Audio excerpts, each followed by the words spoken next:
on unit. I don't want to spend so much time. I can send this presentation to anybody who would like to have it. And Unit Group is founded in 1974 by a gentleman, Mr. Ünal Aysal. It's an energy EPC and investment group for more than 45 years. And it started in 1974. And now only in Turkey, we have over 1,927 megawatts. As you see, I am the CEO responsible from the renewables. And the installations that we have in Turkey at this 1927 megawatts is hydropower projects, combined cycle, natural gas combined cycle projects, wind, and also we have a biomass in Croatia. I am skipping all those pictures and details, and I want to come back. And also we have an planned projects in Iran on top of 5,000 megawatts that we have already installed and delivered. And also we have another 5,000 megawatts of natural gas combined cycle projects.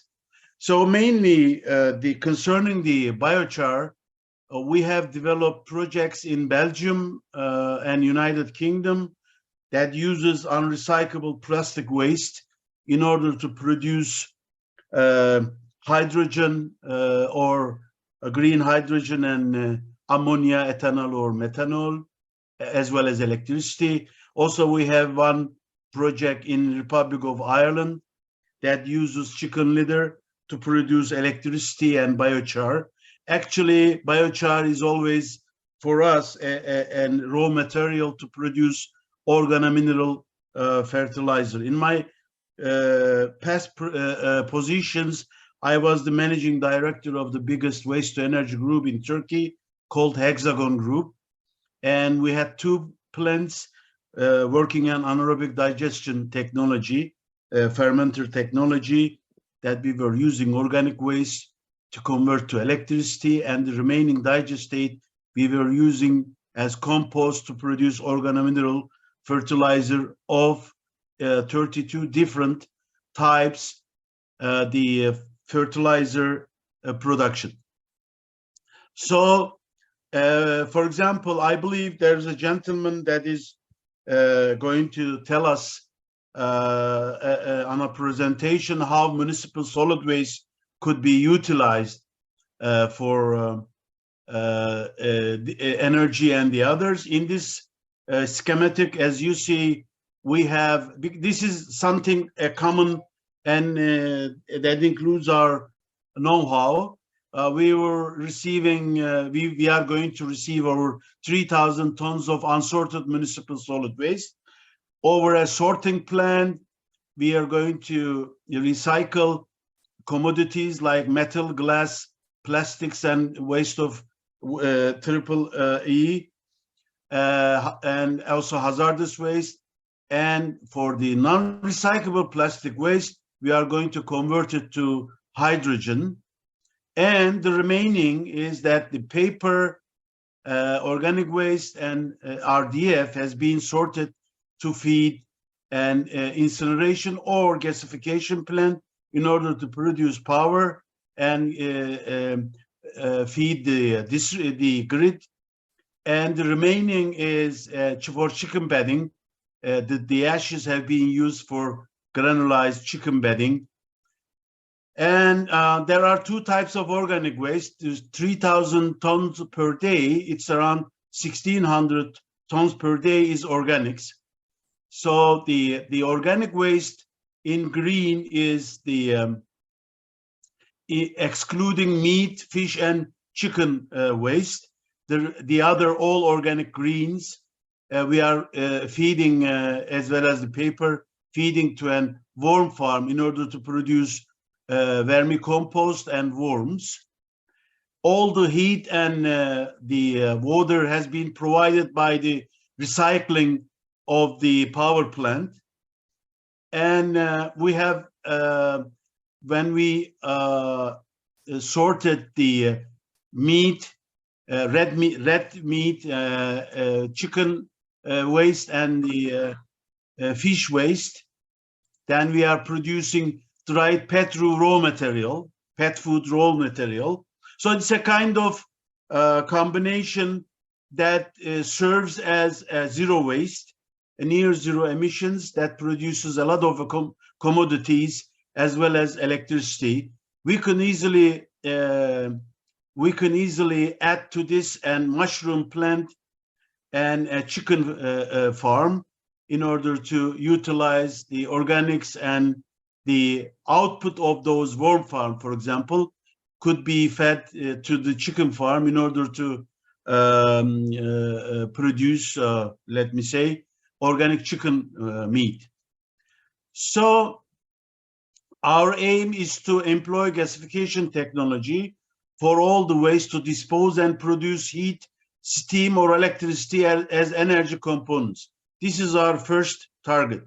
The byproduct, when organic waste is used as feedstock, municipal solid waste, animal waste, agricultural waste, domestic sludge, and forest debris, etc., will be the biochar. Biochar, as everybody knows, can be sold as soil amendment or can be an integral ingredient of an organomineral fertilizer. And I have added here one of the fertilizer product, the brand name that at that time was Hexaferm. This S82010 is specifically for the wheat.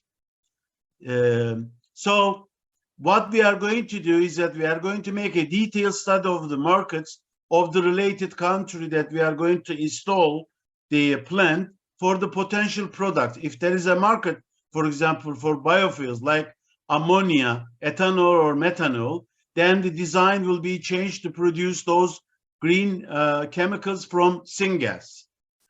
We are confident that hydrogen will be the prominent fuel of the future.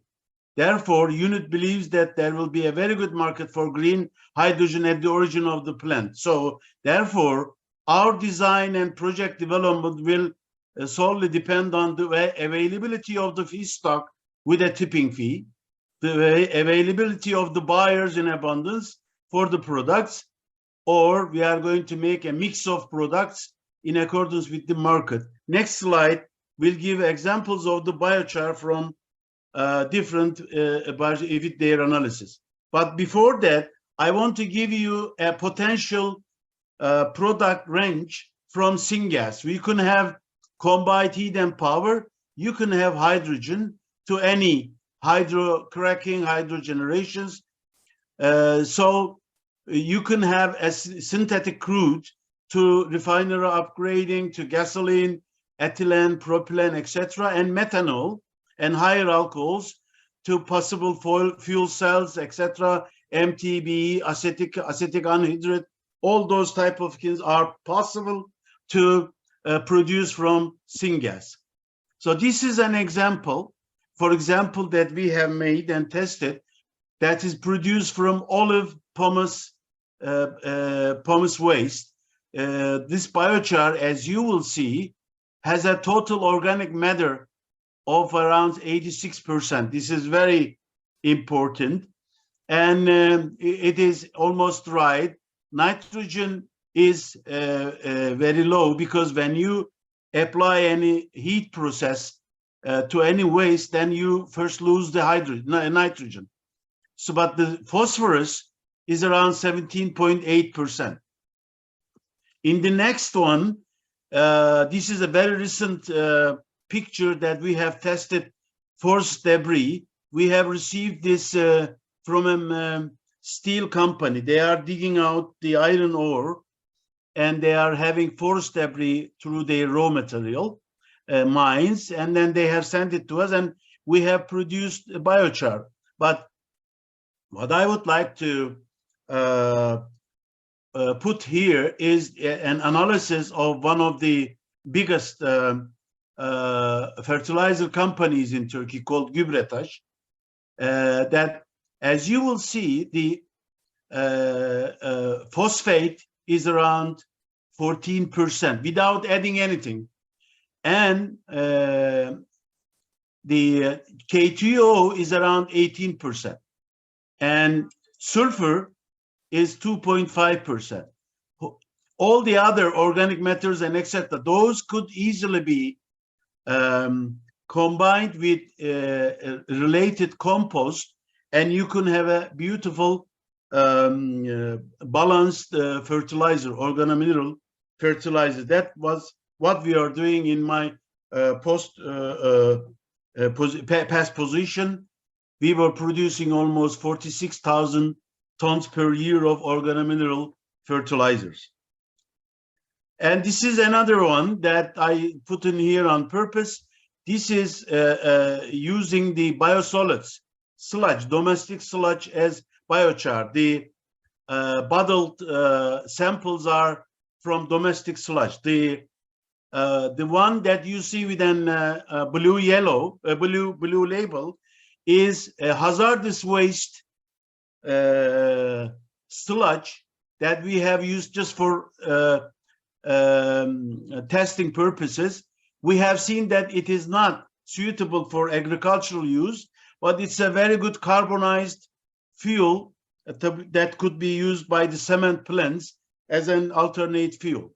And then the next is another trial we have made in the United States with our partner, and you will see here that the mineral values, NPK values, are very satisfying to be used almost ready raw material in a fertilizer. So this is the end of my presentation, and I am ready to answer any questions that may arise. You can use my mobile, business mobile and private mobile from this email and etc. I would be delighted to answer questions. Thank you very much. Yes, thank you very much, sir. And so, is there any questions regarding this presentation? Yeah, hello, Mr. Osman. Yes, sir. Thank you very much for a nice presentation and very compact. And I'm Yashpal from Bangalore, India. So, have you tried biochar from dairy manure?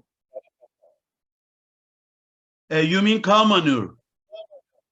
Dairy manure from dairy farm. Cow manure. Yeah. Yes. We have tested so many cow manure.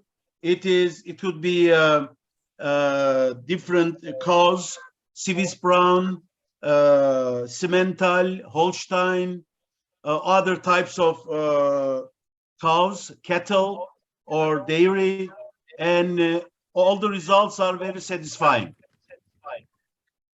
How is the yield from cow manure? How is the yield of biochar, and what is the density? I am afraid I have to look at the analysis in order to answer your question. If you like, please drop me an email and I can share the analysis with you. So, but is it make a economical sense to? For sure. It depends on the country. In the US, for example, the main target to process the cow manure is disposal.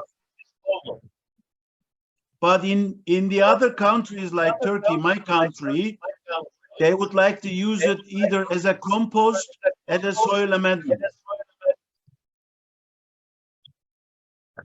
Exactly. Yeah. But both are very economical.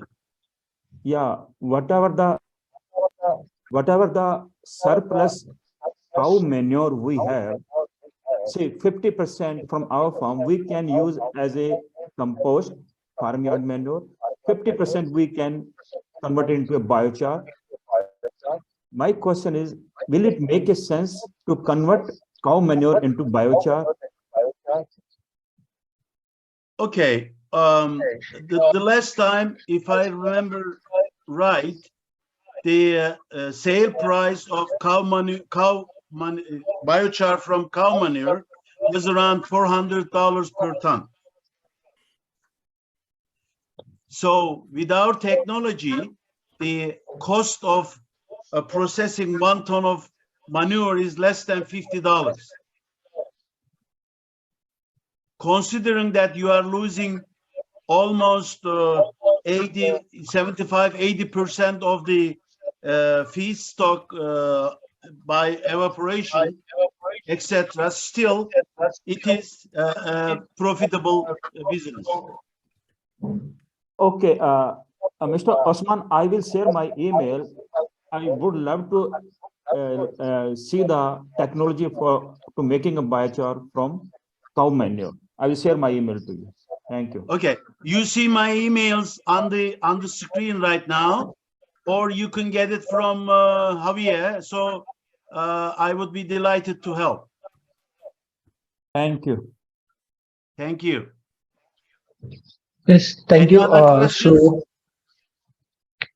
there are two. Mr. Osman, I wanted to ask a question, please. Yes, please. Concerning the chicken waste, I don't. When you talk, you never differentiate which type of waste that is abstracted from the chicken, and then how it is being converted to biochar. Okay. You know, there are different types of chicken litter. The most profitable one is broiler chicken for the electricity. But for the mineral value, egg-laying chicken litter is more profitable. In order not to occupy too much time, you have my email, you can ask questions, and actually I have dealt with chicken litter in the last 35 years the most. And our project in Ireland is totally converting broiler chicken litter to electricity. Okay. Thank you. Yeah, sure. You can send him an email regarding your question. Yeah. So, I will. So, is there any other questions?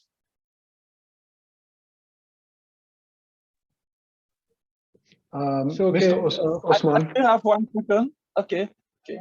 I have one also too. Mr. Osman, Yes. I guess you are not right with the cow manure.